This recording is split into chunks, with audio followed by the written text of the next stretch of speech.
Record Store Nation, what is going on, my people? God, I'm so glad to be recording for you today. So much to talk about with music. It's just my favorite topic, just my absolute favorite topic to talk about. And so it's not Doritos, it's not professional wrestling, it's not Oreos. Could be my kids. I guess I could put them in there. Uh, that was harsh. Anyway, no, but my favorite topic to do a podcast about is music, for sure, absolutely. Although I do have a lot of fun with the wrestling stuff, that's for damn sure. So, welcome to the Record Store.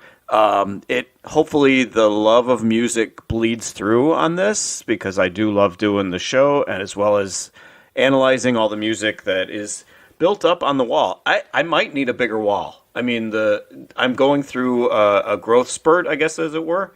Not me per se. I'm past that now. But a growth spurt in terms of the CDs. And yes, physical media, because we love physical media over here. So the wall is huge. So you know the concept. And you know what? Before we get into the concept, gosh, I would be remiss if I didn't thank Perpetual Taltz, our opening band, to get us launched on the show today. So Perpetual Taltz, thank you so much. A lot of bands out there named after Taltz. I don't know what it is. And you know what? Here's a public service announcement. If you're allergic to Taltz, please don't take Taltz. So you can say, that we do care, at the record store, the staff here at the record store, the TRS mafia, as it were. You're the nation. We're the mafia. We care, so we don't want you taking Taltz if you're allergic to Taltz. So please don't take Taltz. So thank you again to Perpetual Taltz. So anyway, concept of the show. You know what it is. You know it. You love it. You can't live without it. Thanks, Dave Letterman. Best show of all time. Next to The Simpsons. Maybe it's a tie. I don't know. Anyway, you know the concept. I just randomly grab an album off the wall and talk about it. Do a little bit of research, find out some more things, some little nuggets and anecdotes about the band or the singer or whoever, and very, very rarely throw it back, as it were. That's a fishing analogy for you that are fisher people out there, fisher persons. We don't want to be politically incorrect. We're off the rails today. It's just friggin' off the rails. Anyway, I rarely throw it back. I'll throw it back if it's a band that we recently did. I'll say that. Or greatest hits, perhaps, because, you know what, there's not much on there except, maybe that one song that they scammed you into buying the CD for.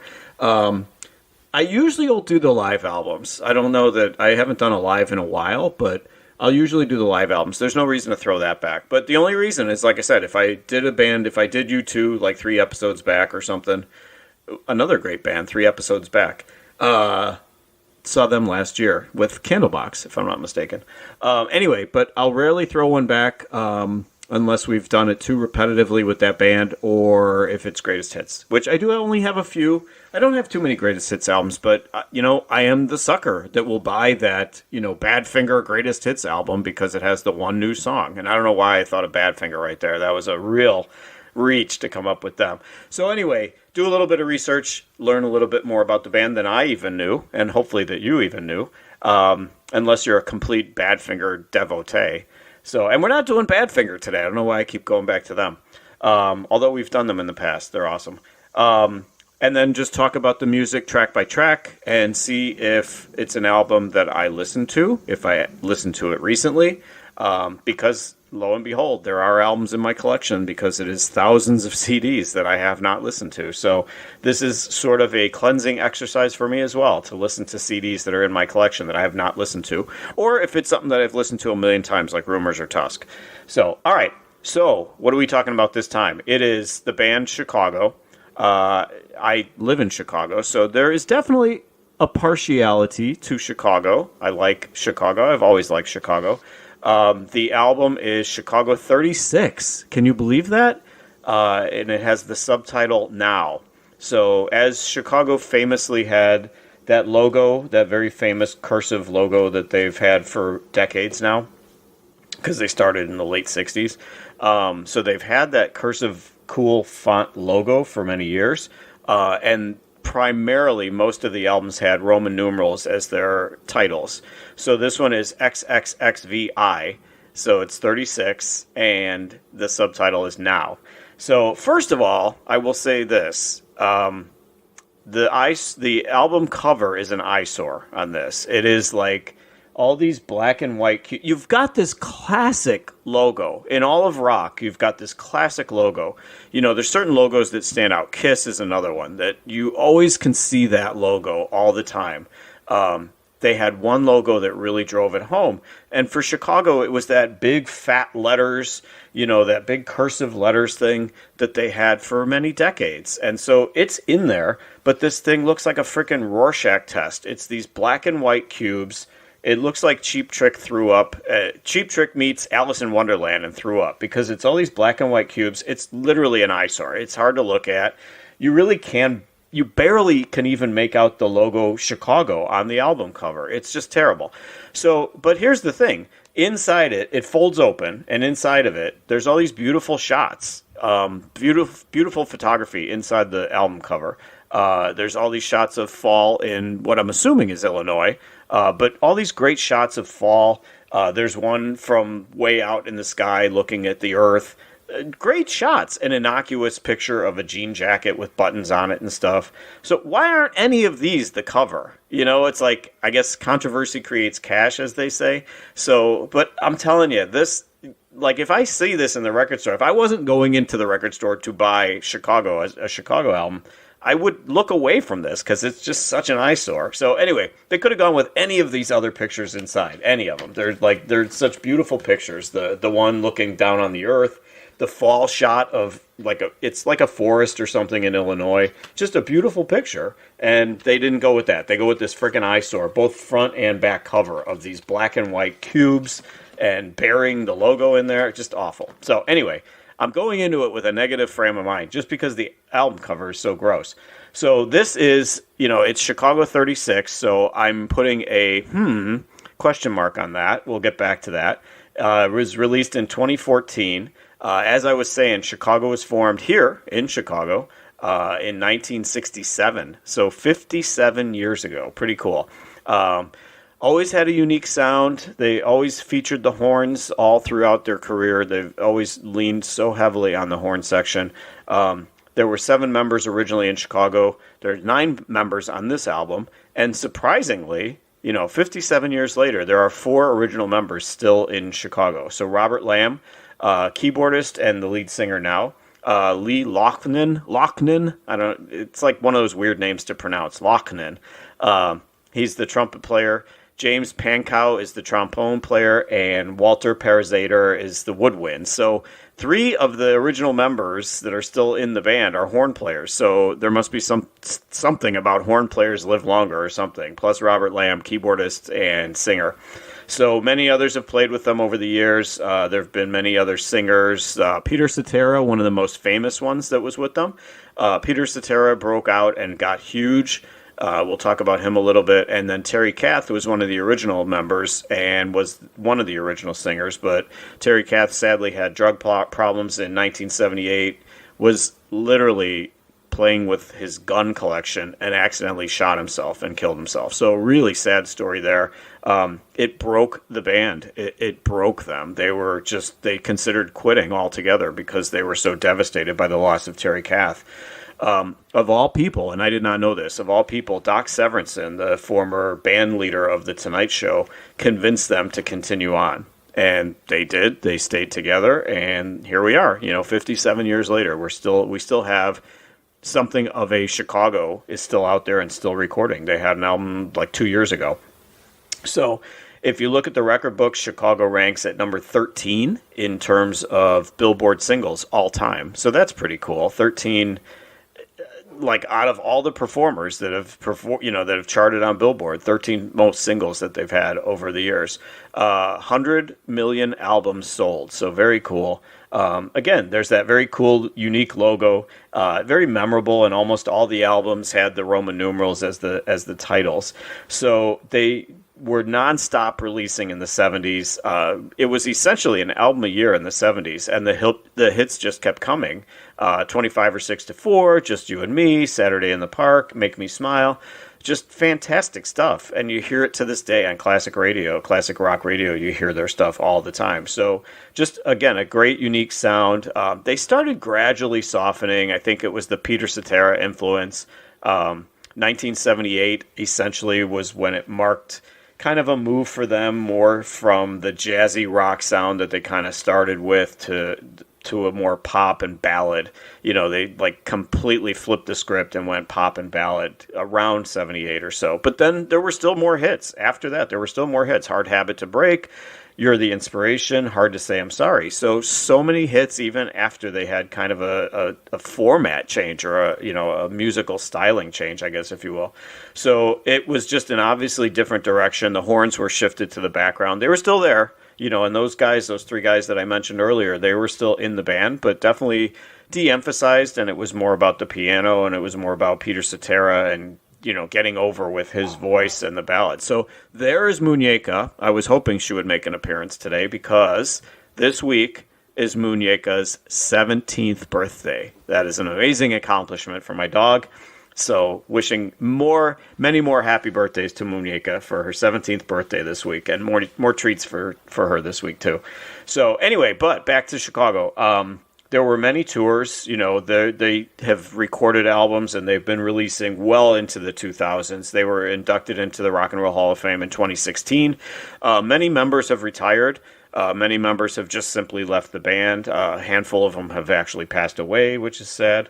So I counted the album that we're going to talk about today, Chicago 36. By my count, I'm counting 29 albums, including lives, including greatest hits albums, and including Christmas albums, because they have commercialized and merchandised as much as they possibly can. So there have been Christmas albums too. So I'm counting 29. So here's the reason. The explanation of the fuzzy math is that many of the early albums, the first handful of albums they did, were double albums, and so they considered those two. So yeah, that is the reason why I'm counting 29. I'm only seeing 29 albums on their list, but yet this one here is 36 altogether. So because the first handful were counted as twos, so whatever. That's their math. I don't care. So anyway, so this one is called Now. It's Chicago 36. It's from 2014. It was the first new album, I guess you could say, in 8 years. So they did take something of a break. It was recorded very much on the road during their tours. Most of the members recorded everything separately, and then it was all edited and blended together. Critics actually liked Now. They said it was a return to the jazz rock and the meaningful lyrics, and kind of a reduction in the adult contemporary sound somewhat, but it was still there. They acknowledged that it was still there, but this was the critics liked it because they said it was more like a return to form for them and a return to the jazzy kind of rock sound. So in terms of the charts, this one hit number 82 on Billboard, hit number 26 in the UK, so good deal there. It was 50 minutes long, 11 songs. Like I said, the cover folds open and it folds into these other cool shots. So I am going to reverse the cover. So I'm going to not be looking at the awful Cheap Trick on Acid cover of the checkerboards and the Rorschach test. And I'm going to have the beautiful shot of the Chicagoland forest on the other side. So I'm going to be looking at that while I'm recording this episode. So bear with me. So, all right. So let's get to the actual music. So the first song is called Now. It is I guess you would call the title track, as us insiders like to call it. So, because you couldn't have a title track of 36, that would be dumb. So anyway, so they called it Now, called the song Now, called the album Now, whatever. So immediately when this song comes on, it is the Vegas version of Chicago. Totally comes across as the Peter Cetera sound. Great harmonies, I will say that. The lead vocals here are by a guy named Jason Schleff, or Chef. It's Chef. I'm struggling with the names on this band. Lee Loughnane and now Jason Chef. So anyway, he sounds like a Chicago vocalist. I will say that he fits their sound. The sound of this song is very Earth, Wind, and Fire-ish. It now refers to let's make things happen now. Let's make things better. I guess there's a message there, but the music behind it is very schmaltzy. It's tough to grasp the message of, let's make things better now, because the music is so Vegas-y sounding to me. It's not awful, but it's just not the Chicago Hall of Fame level stuff that you may be used to or you want it to be, especially after hearing what the critics said about this album. So I will say that, I was listening closely because I had read about how all the band members recorded this separately. and then it was all synthesized together. So I will say I listened closely, and it's very fluid. It's very, despite that way that it was recorded, it's put together very well. And I like to call now Peter Cetera light, because the guy sounds like Peter Cetera. He's trying to be Peter Cetera. And Jason Scheff has not moved on to a gigantic solo career, so I don't think his hopes and dreams of being the next Peter Cetera have not materialized yet. So anyway, it's an okay start to the album with the title track now. So second song is called More Will Be Revealed. More, to me, immediately, more of the appreciated Chicago sound right away. There's a little more it's more of like kind of a smoldering sound to this song. And it is Robert Lamb singing, who was one of the original members, and who just frankly, even though the singers on this album all sound very similar, he has the best voice. Robert Lamb, and God knows how old he is. He's got to be in his 70s. He's singing on this song, and right away, it's a better song. More Will Be Revealed. Song is about two lovers just not clicking. Likely his fault because he's always on the road. She wants more from him. It seems very autobiographical because these guys have been on the road for 50 years, you know. So to me, More Will Be Revealed is something of a return to the 70s sound, and it's a good song. I do like it. There's good use of the horns here, good use of a sax on this one. So More Will Be Revealed. Real good song at the second spot. So third song is called America. We have yet another new singer here on this one. It is Lou Pardini on the vocals. So this guy has a slightly more gruff voice, I guess, in the sense that these guys all kind of sound the same to me. This guy stands out a little bit because his voice is a little bit more gruff. So, and then the song is called America, but despite the name, it's a protest song, actually written by one Lee Lofnan. There, I got it right that time, I think.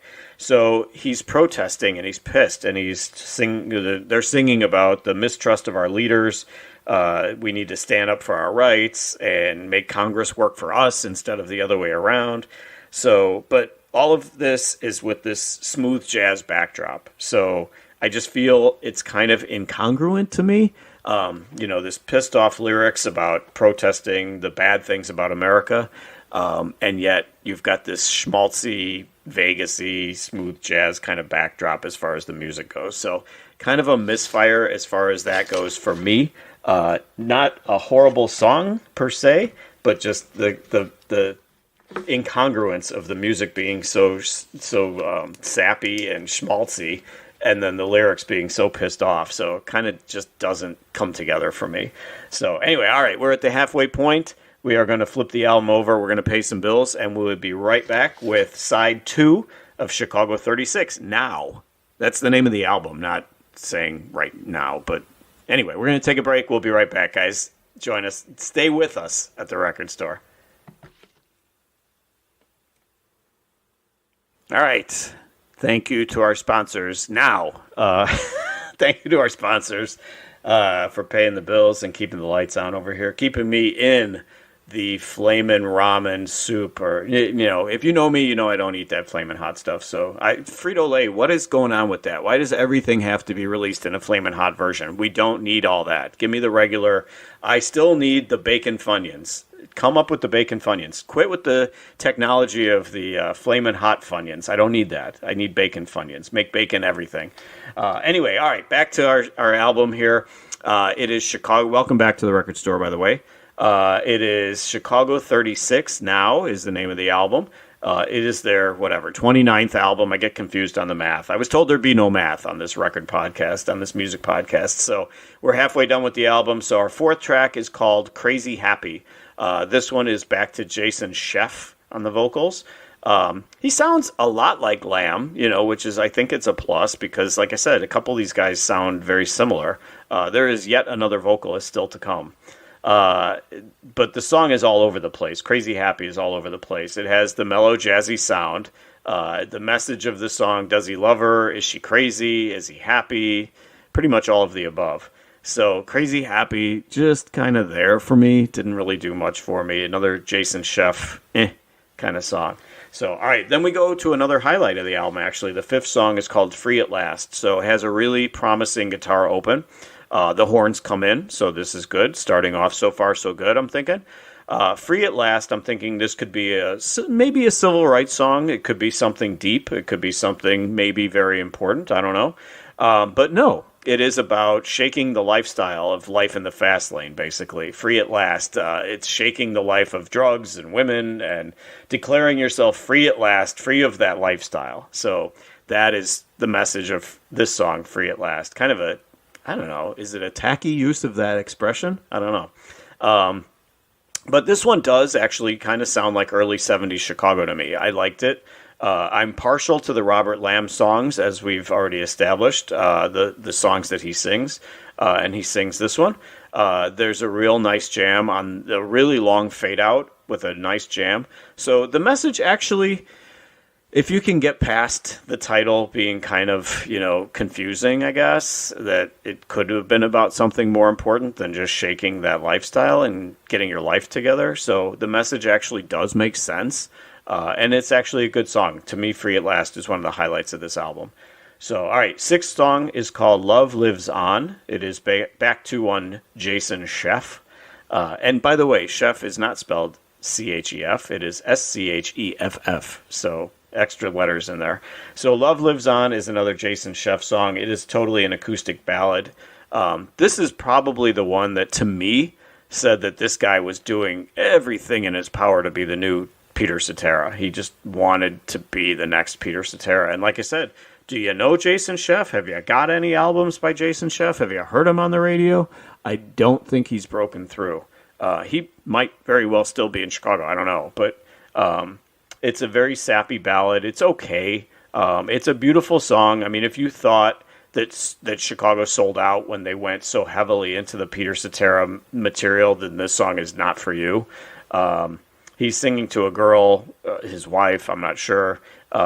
Love lives on no matter what they go through is basically the message. This love is eternal is the message. So heavy schmaltz on this one. Jason Scheff is okay. I will say that. He's okay. But I do think that there was something about the Peter Cetera era of Chicago that was good. It was great. Definitely more mellow than what old Chicago from the 70s was known for. But there was something really that clicked with that mix of Peter Cetera singing lead for Chicago, along with Robert Lamb. But not so much with Jason Scheff. I'm not hearing it. Like I said, this is an okay song, but I no matter what, I can't get past the thought of Peter Cetera light for this guy. So, all right, seventh song is called Something's Coming, I Know. Awkward title. Something's Coming, I Know. So immediately there's a groove to this album, but then it's kind of a Vegas-y groove. So honestly, I'm reading the lyrics. I have no idea what this is about. The album does have the lyrics. So despite the eyesore, that this thing is, in looking at it, the inside does have the lyrics, and they're actually on normal paper, so you can actually read it and not have to worry about getting a migraine while you're reading the lyrics here. So Something's Coming, I Know. I have no idea what it's about. Weird lyrics in there make little sense to me. The music itself is kind of weird too. Just another afterthought. This song is just kind of another, just kind of there song for me. So let us move on. Eighth song is called Watching All the Colors. So this is back to the Lou Pardini vocals. Heavy flute to start this song off. So I'm okay. All right, we're starting with some flute, something a little different, so a little more jazzy here. So Watching All the Colors, I wish I could tell you that it's something really, awe-inspiring and deep, but it's literally a guy who is appreciating the colors of the city that he's in. The scarlet sky, the moon in the black sky, just literally he's singing about the various colors that he sees. So it's like a much mellower version of the 70s sound Chicago. So there have been a handful of songs that I have mentioned that on. So to the critic's point, there is a little bit of a return to the original sound here. And this song is one of it, like a much more mellow version of that 70s Chicago sound. So Watching All the Colors, despite the fact that the lyrics are kind of just, really? We're singing about the scarlet sky, dude? The song itself is okay, and the music is okay. So, all right, ninth song is called Nice Girl. And lo and behold, another singer. So this makes the fourth singer on this album. So Keith Howland, who is one of the guitarists on the album, is the singer on this one. So maybe the lack of continuity is the problem because the singers, it just goes revolving door of different singers here. Now, it worked with Fleetwood Mac, and it's worked with many other bands where they have multiple people that sing lead. Kiss, that we talked about before. But it's worked for Chicago in the past too. But 4 singers on one album just seems like a lot. So maybe, just maybe, for me, that's what's taken away some of the continuity on this album. So anyway, but here's the thing. All of these guys sound so similar. If you didn't tell me that this was 4 different singers, except for the one guy who had the little bit of a gruff voice compared to the other ones, again, this guy sounds like the other guys too. So Keith Howland sounds like them too. So anyway, Nice Girl, she's a nice girl, but there are issues, of course, So that's what the song is primarily about. There's a really nice bass line here. There's some really good guitar. There's a really good guitar solo in the middle of the song. The horns sound good. So again, we've got a decent song here. I don't feel like it's an important or a messagey kind of song, but I feel like it's a palatable song. So Nice Girl, despite the fact that it's the 4th singer on this album, not a bad song. So, all right, then we go to the 10th song. Actually, another one of the highlights for me. It's called Naked in the Garden of Allah. Allah, I guess. A-L-L-A-H, so Allah. Naked in the Garden of Allah. So it's a Robert Lamb song. Immediately, it's a Middle Eastern kind of sounding guitar to start this off. So really good percussion, really good drums too. The lyrics are actually very spare. It's like hardly any lyrics. So it has like kind of an angry sound to it. So in 2014, for Chicago to sound angry just sounded kind of out of character to me, which I kind of actually appreciated, the fact that it was totally a change of pace for not only for the band, but just this album too. Just an angry sounding song. The music is really good here, and I think Robert Lamb sounds really good here. I just wish the lyrics would have said more and been more not palatable so much, but cogent. Like I understood what they were singing about. There was so few lyrics that you really don't know what they're talking about. But the music itself is really good, and I will say, "Naked in the Garden of Allah," Allah is one of the highlights of this album. So another good song. And then we get to the mysterious 11th song. It's called "Another Trippy Day." And it even says on the back of the album cover where it lists the songs, it says bonus track. So I'm like, wait, aren't bonus tracks supposed to just be there without being called out on the back of the album title or album cover? So anyway, Another Trippy Day is a bonus track. I'm not sure why it's announced, but whatever. So it's a Robert Lamb song to close it out. So I like that fact. They don't, like I said, I don't think they usually announce these, but whatever. He's singing about wanting to go dancing. That's pretty much it. So, again, not a big message there. They probably could have left it unannounced because even though it's my guy singing, not exactly the most pertinent message that we needed to get across. So he just wants to go dancing. So I enjoy his singing. They do a mildly weird sound effect on his voice here, which is not needed. I've talked about that before. When it's vocalists that I really, really like, don't fuck with their voices. Leave it alone. We don't need harmonizers and weird special effects and stuff with great, great singers. And I do think Robert Lamb is a great singer. So what I'm assuming is, since this song is called Another Trippy Day, that was they were trying to be clever and have his voice sound a little bit weird and different because the song was called Another Trippy Day. I don't know, but unneeded. Song itself was goofy and weird. I want to go dancing. I think I need to write a song about that. Let me go dancing. So, all right, that's the 11th song. That closes out the album.